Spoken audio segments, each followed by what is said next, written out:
My name is James Miller. I'm 84 years old. And I want to tell you something that may surprise you. Your generation is the loneliest generation I have ever seen. Not the poorest, not the weakest, but the loneliest. And I don't say that to criticize you. I say it because it breaks my heart. I grew up in a small neighborhood. Nothing special, narrow street, old houses, cracked sidewalks. But every house had noise. Doors were open. Literally open. If you were hungry, you walked next door. If you were sad, someone noticed. If you disappeared for a day, people asked questions. At sunset, men would sit outside on wooden chairs talking about work, politics, and nonsense. Women shared food without measuring portions. Children played until someone's mother shouted their name into the street. We did not schedule friendships. We did not make plans 3 weeks in advance. Life just happened together.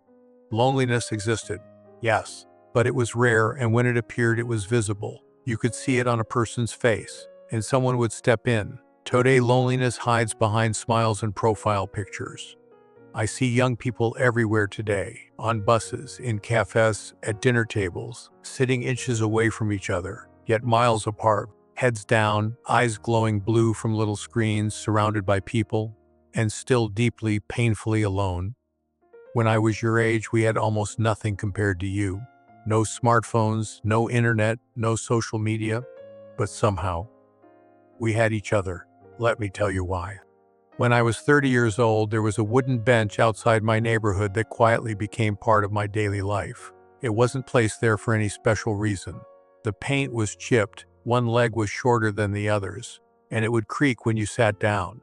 But every evening after work, I found myself walking toward it without thinking, and I was never the first one there. Someone was always already sitting, waiting, not for anyone in particular, just waiting for the day to slow down. Men from the street would join one by one, a shopkeeper closing his shutters, a bus driver rubbing his tired knees, a neighbor carrying the weight of a long day. We didn't announce our arrival. We didn't ask if it was okay to sit. We simply did. Some days the bench was loud with arguments and laughter. Other days it was quiet, and that silence was never uncomfortable. It felt shared, like we were carrying the weight together instead of alone.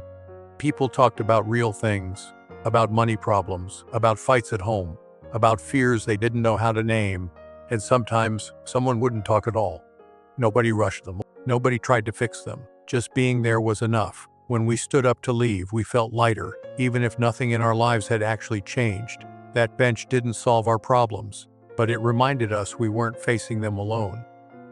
Last year, I sat in a modern park near my home. It was clean, well-lit, and full of people. Young couples, groups of friends, parents with children. There were benches everywhere.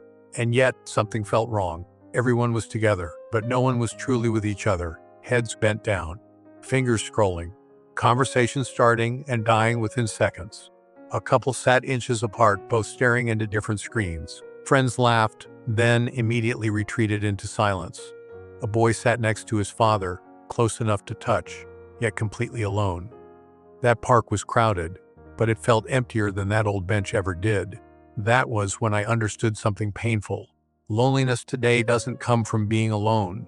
It comes from being surrounded by people who are not present. We used to talk because there was nothing else demanding our attention. Now there is always something pulling your eyes away. And slowly, quietly, your generation is learning how to live without connection, without even realizing what it's losing. When I was young, evenings had a rhythm. As the sun began to set, the streets softened. Shops closed slowly, not all at once. People didn't rush home to hide behind doors. They lingered. That was when families came alive. After dinner, we would drag our chairs outside and sit together, parents, children, neighbors, sometimes even strangers passing by. Someone would bring tea. Someone else would bring stories. Children played at our feet, and the adults talked about life, not because it was planned, but because there was time. I remember one particular evening very clearly. I had come home exhausted from work, carrying worries I didn't know how to explain. My father noticed it the moment I sat down. He didn't ask questions. He simply handed me a cup of tea and sat beside me. We stayed quiet for a long time, listening to insects and distant radios. Then, without looking at me, he said, "Life feels heavy sometimes. You don't have to carry it alone." That was all, no lecture, no advice. But those words stayed with me for decades. Today, I watch families sit in the same room, each person in a different world. The television is on, phones are glowing, and everyone is busy without doing anything together. When someone is struggling, it often goes unnoticed. Not because people don't care, but because they are distracted. Pain has become quieter, and quiet pain is the loneliest kind. Back then, if someone disappeared for a few days, neighbors knocked on their door. If a man lost his job, someone brought food. If a woman cried, others sat with her until the tears stopped. We didn't call it support. It was just life. Community wasn't something you searched for. It was something you were born into and helped maintain. Now people live stacked on top of each other in buildings, yet barely know the names of those next door. You can live inches from another human being and still feel invisible. That is not a failure of your heart. It is a failure of how life is arranged around you. We did not have more love than you do. We simply had more space for it.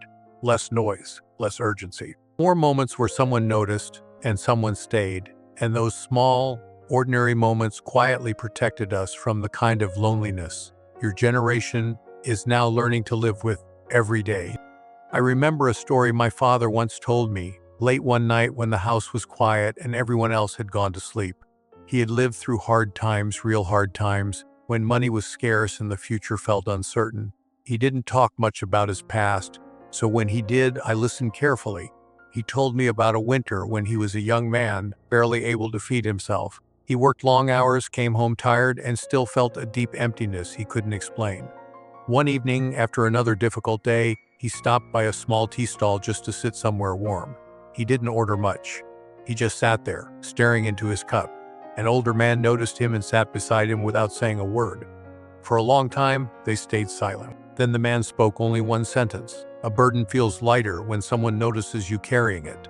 My father said that moment stayed with him for the rest of his life. Not because the man solved his problems. Nothing in his life changed that night. But because someone saw him, someone shared the weight, even if only for a few minutes. That small human moment gave him the strength to keep going.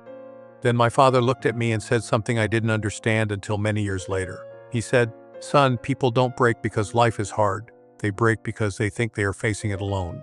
At the time, I nodded without really feeling the meaning. I was young. I thought loneliness was just sadness that would pass. Now, at 84, I finally understand what he meant. Loneliness is not the absence of people. It is the absence of being seen. And my father's story reminds me that sometimes the most powerful thing you can give another human being is not advice, money, or solutions, but your presence. I had 2 children, a son and a daughter. When they were young, the house was never quiet. There were footsteps running down the hallway, doors opening and closing, questions being asked every few minutes. At the time, I thought the noise was something to escape from. I believed peace was found in silence. Now I know I was wrong. That noise was life asking to be lived. I worked a lot when they were growing up, not because I wanted to be absent, but because I thought providing was the same as being present. I told myself I was doing it for them: a bigger house, better schools, a safer future. But what they wanted most was something I kept postponing: my time. There were evenings when my son wanted to show me something he had built with his hands. I remember him standing there proud and nervous, waiting for me to look. I told him, later became tomorrow. Tomorrow became never. My daughter used to sit beside me and talk about her day in small, unimportant details. I listened with half my attention, my mind somewhere else. She noticed children always notice. They grew up faster than I realized. One day the questions stopped. The running stopped. The house became quiet, and I finally had the silence I thought I wanted. But that silence felt empty. When they became adults, our conversations became polite instead of close, loving but distant, like people who cared for each other but didn't fully know each other anymore. Today, my children call me. They are good to me, but there are parts of their lives I will never be invited into, not because they are unkind, but because habits were formed long ago. Distance once learned is hard to unlearn. If I could speak to you as a parent or a future parent, I would say this: your children do not need a perfect life. They need your presence. They need to feel chosen over your distractions. One day the house will be quiet, and you will realize too late that the noise you once avoided was the sound of connection being built. When I look at my children's generation and compare it to the one I grew up in, the difference is not in intelligence, ambition, or kindness. Your generation is capable, educated, and full of ideas.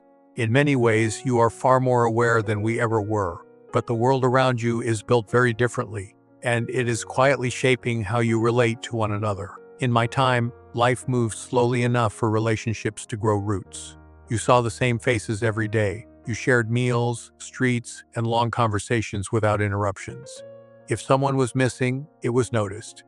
If someone was hurting, it was visible. Connection wasn't something you scheduled or searched for. It was woven into daily life. We didn't talk about quality time because most time was shared by default. Today, your world moves fast and pulls you in many directions at once. You are always reachable, yet rarely fully present. Conversations compete with notifications. Meals compete with screens. Even moments of rest are filled with noise. You have more choices than we ever did, but those choices fragment your attention and slowly thin your relationships. You are not less caring. You are simply more distracted. We lived in smaller circles but deeper ones. You live in wider circles but shallower ones. We had fewer friends, but we knew each other's voices, moods, and silences. You may have hundreds of contacts, yet still feel unsure about who you can truly lean on when life becomes heavy. That kind of loneliness was rare for us, but it has become common for you. In our era, community was automatic. In yours, it requires effort and intention. That is not your fault. It is the environment you inherited, but it does mean that connection no longer happens by accident. It must be chosen. Both eras had struggles. We were not wiser, and you were not weaker. But we were protected by closeness, while you were challenged by distance. Understanding this difference is important, because loneliness is not a personal failure. It is a signal. And once you recognize it, you can begin rebuilding what was once naturally there. Human connectional moment at a time. Let me leave you with some advice, not as an expert, not as a motivational speaker, but simply as an old man who has lived long enough to see what truly matters and what quietly steals your joy. First, learn to protect your attention. Your time is important, but your attention is priceless. Life will constantly ask you to look somewhere else, at screens, at comparisons, at noise. Choose every day to be fully present with at least one person. Put the phone down, look them in the eyes, listen, not to reply, but to understand. Presence is the simplest form of love, and it is becoming rare. Second, build small, real routines with people. Happiness does not come from big events or perfect moments. It comes from ordinary repetition, a weekly walk with a friend, tea with a parent, dinner at the same table. These small habits create safety and belonging over time. When life becomes difficult, and it will, those routines will hold you together. Third, do not confuse being busy with being fulfilled. This era celebrates exhaustion as success, but a tired heart cannot feel joy. Leave space in your life for silence, for boredom, for reflection. That empty space is where you hear your own needs and where loneliness can finally speak before it turns into despair. Fourth, be brave enough to reach out first. Do not wait to be invited. Do not assume people know you care. Call them, visit them, tell them you miss them. Rejection may hurt for a moment, but regret lasts a lifetime. Most people are lonelier than they admit and grateful when someone makes the first move. Finally, remember this: a happy life is not a perfect life. You will fail, lose, and suffer at times. That is part of being human.